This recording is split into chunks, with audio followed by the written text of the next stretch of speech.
Hello, welcome to my guide to the Rider-Waite-Smith Tarot, specifically for beginners. If you've just picked up a deck and you want a simple approach to the meanings of the cards as they've been discussed in the last century, I'm going to walk you through all the basic tools that you will need to be conversant in the Rider-Waite-Smith deck.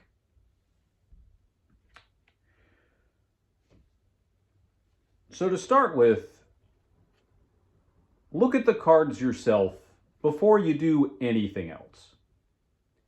Single out any of them that don't mean anything to you, and also any of the ones that mean something really specific to you. They seem to portray a particular moment in your own story that has been important since it happened.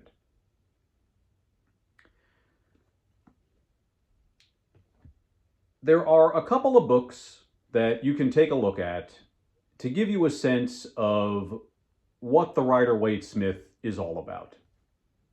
Now, if you want to go all the way back, the Pictorial Key to the Tarot is written by the guy who designed the deck. He put a lot more effort personally into designing the major arcana, or the trump cards. So from the Fool to the World. Whereas Pamela Coleman Smith, his illustrator, put a lot more of her own visualization into the minor cards. So this book has a picture of every card, as well as Waite's thoughts on why he designed it the way that he did, all of the qualities that he wanted to pack into the interpretation of each card. The back of the book has information about different spreads that you might use, from really big ones to fairly simple ones. In addition to, this part of the book is all spiritual meanings for the deck, kind of the way that he intended it to be used for magical practice. And then this part of the book is more about divinatory practice. So we see that Waite's initial intent for the deck was not as geared toward divination as popular culture would take it and put into it. But this will give you a start if you want to hear Waite's voice on what's going on with these cards. Why are they designed in the way that they are? Now, a more approachable book, if you really just want to get into the way that people have thought about the deck for the last, 60 years or so, is Eden Gray's book on the tarot, called The Complete Guide to the Tarot. It's still in print, pretty easy to find, inexpensively as well. And she has a picture of every card, as well as a brief description of meanings and relationships in mythology and symbiology. She talks a lot about angels and the way that their energy applies to the cards. She has a description of Waite's relations between the cards and the Kabbalah. And so with this book, you're going to get a pretty clear idea about the systemized application of occult thought to tarot in the way that the Rider-Waite-Smith deck was designed. And it's a good resource to get yourself up and going, to be able to have conversations about the deck with other people who are using it. And again, because there are a lot of pictures in Gray's book, it's a quick read. It'll immediately get you into the mind of somebody with a lot of experience with it. Now, Waite's book is from the 30s. Gray's book is from the 60s. Rachel Pollack's book, which you can find my video at the end of this video on, where I discuss kind of where she's coming from and the ideas she packed into it.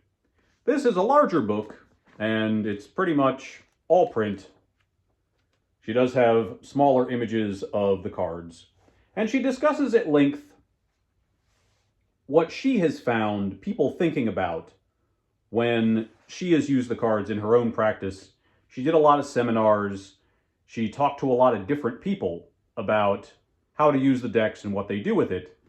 And there is kind of a sense of her fondness for the traditions around her Jewish upbringing and kind of what they brought to her interpretation of the deck. So this is a bit more modern in an approach to the Rider-Waite-Smith.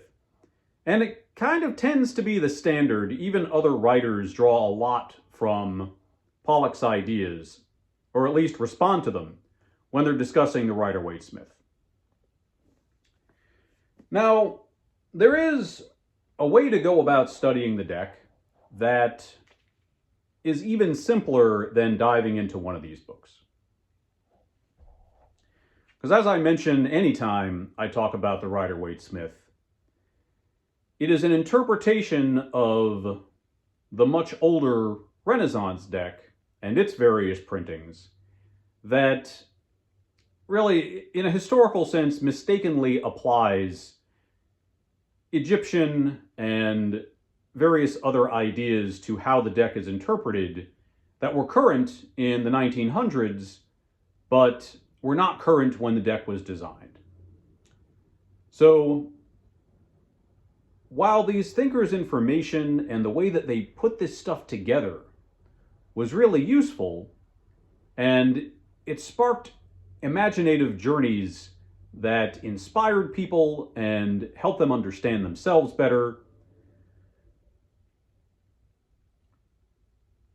the cards themselves, because they are designed with this key in mind, this set of ideas that you kind of need to have already in order to fully understand what's going on in the deck, just looking at the cards is going to give you slices of meaning. This card means this next card means this, then this card means this, but not as much of a system of meaning.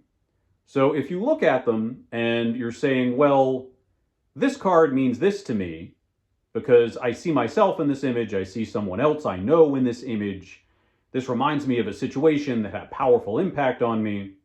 Or the opposite, I'm looking at this card and I can't relate to it. I don't know what this means for me. If I'm doing a reading for myself or somebody else, I don't know how to talk about it in a way that would make sense related to what we're talking about here. So if you want to skip all of the background data, one way to get into the Rider-Waite-Smith deck is just with the little white book that the majority of printings come with, and this is the one that comes with this deck, but I'm pretty confident that most of the printings you're going to find out there will come with a little white book.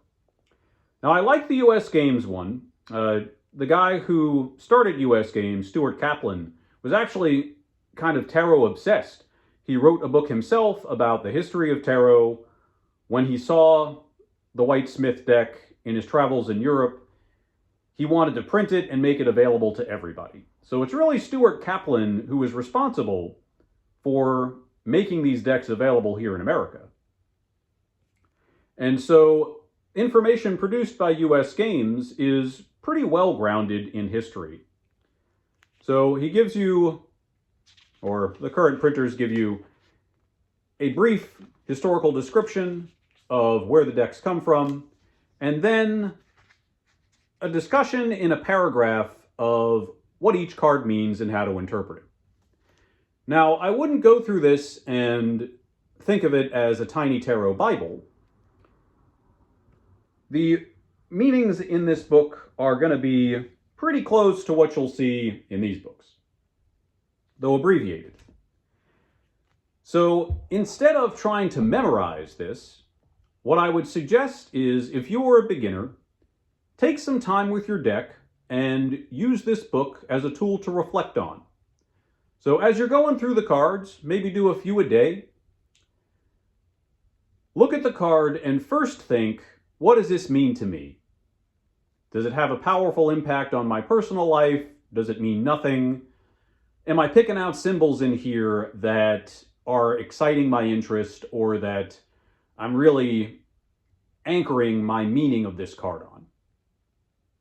Then read the description in here. After you read the description, ask yourself, well, why?